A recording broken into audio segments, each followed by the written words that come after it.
Hello friends, welcome back again new fresh video Telugu vlogs in తెలుగులో.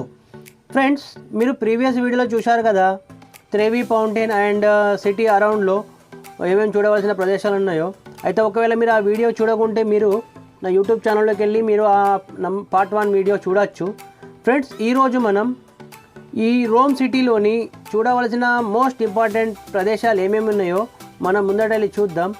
Friends, ఇటలీలో చూడవలసిన ప్రదేశాల్లో రోమ్ సిటీ ఒక beautiful city and historical city also, and ఇది Italy యొక్క క్యాపిటల్ కూడా. అయితే ఇక్కడ మనం చూడవలసిన ప్రదేశాలు ఏమేమి ఉన్నాయనేది మనం ముందు చూద్దాం.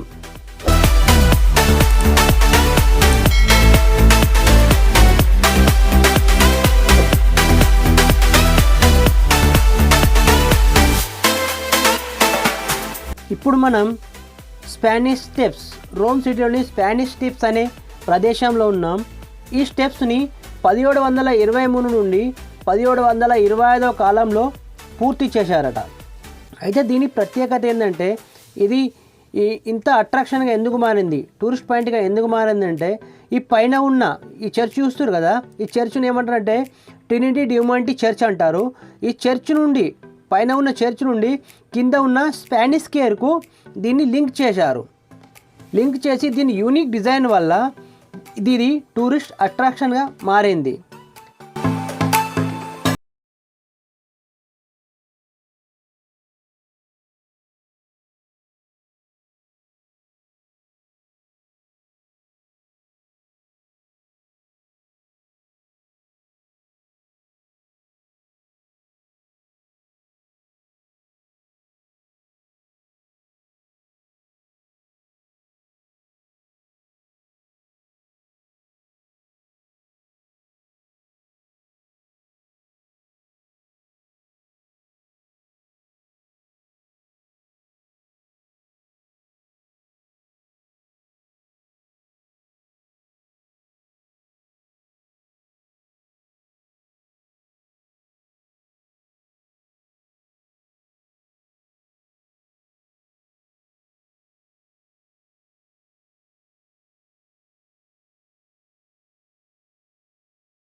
ఫ్రెండ్స్, మనం ఇప్పుడు నెక్స్ట్ వెళ్ళబోయే ప్రదేశం Piazza Navona. Piazza Navona is one of the most beautiful and famous square in the centre of the Rome. అయితే ఫ్రెండ్స్, ఈ పియాజా నోవానా పూర్వకాలం ఒక స్టేడియంగా ఉండేదట. దీన్ని రాజా డొమేషన్ రోమ్ ప్రజలకు గిఫ్ట్గా ఇచ్చాడట. ఈ స్టేడియంలో అథ్లెటిక్ అండ్ చారిటీ రేసింగ్ అనే గేమ్ కోసం వాడేవారట. ఈ స్టేడియంలో సుమారు 20,000 మంది కన్నా ఎక్కువ మంది కూర్చొని కాంపిటీషన్ని చూసేవారట. అయితే ఫ్రెండ్స్, ఇప్పుడు దీనిని ఈ ప్రదేశంలో 3 ఫౌంటైన్లుగా పూర్వకాలంలో కట్టారు. మతలబ్ స్టేడియం తర్వాత మళ్ళీ దీన్ని ఫౌంటైన్గా చేశారన్నట్టు. అయితే ఫ్రెండ్స్, ఇక్కడ 3 ఫౌంటైన్ ఉన్నాయి. ఒకటి ఫౌంటైన్ ఆఫ్ ఫోర్ రివర్, దీన్ని ఆర్కిటెక్ట్ బర్నాని అని ఆయన నిర్మించాడట. రెండవది ఫౌంటైన్ ఆఫ్ నెప్ట్యూన్, దీనిని పోర్తానే అనే ఆర్కిటెక్ట్ నిర్మించారు. అండ్ ఇంకొకటి fountain of Moor. Fountain of Moor ఇది కూడా పోర్తానే నిర్మించారు.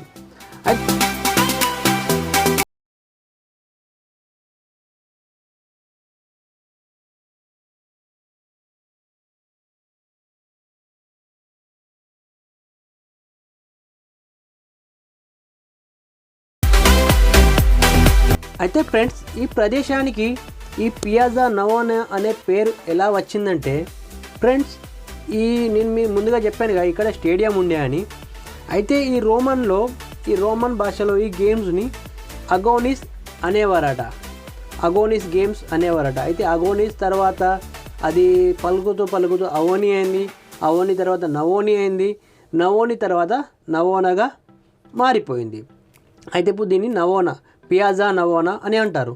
అయితే పియాజా ఏంటంటే ఇక్కడ ముందు సిటీ మార్కెట్ సిటీ నుండి ఇక్కడికి తరలి వచ్చిందట. దాన్నే పియాజా అని కూడా అంటారు. అందుకే పియాజా నవోనాగా దీన్ని పలుకుతారు.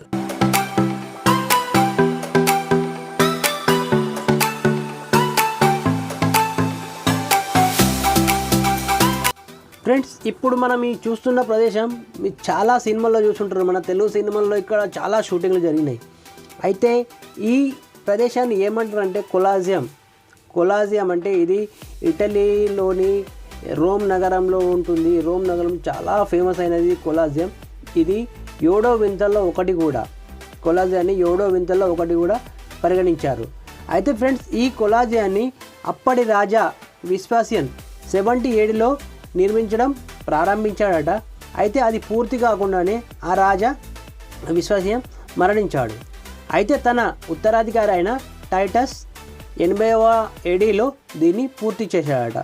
అయితే ఈ కొలాజియం ఒక హెంపీ థియేటర్ అంటే థియేటర్గా ఉండేదట. ఇది హెంపీ థియేటర్గా ఇందులో 80,000 మంది వరకు కూర్చొని చూసేవారట. ఇందులో ఏంటంటే అన్ని ఫైటింగ్లు వగారా ఇల్లు చేంజ్ అయ్యారు. అంటే జంతువులతో మనుషులతో జంతువులకు అలా వీళ్ళు పోటీలు పెట్టి అందులో నెగ్గిన వారికి బహుమతులు వగేరా ఇచ్చేవారట.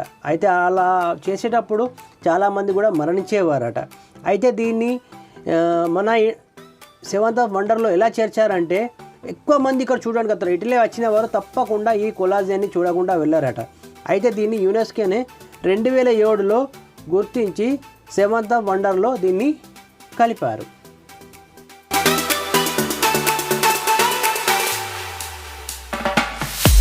ఫ్రెండ్స్, చూస్తున్న ఈ ప్రాంతాన్ని విక్టోరియానో మ్యూజియం అని అంటారు.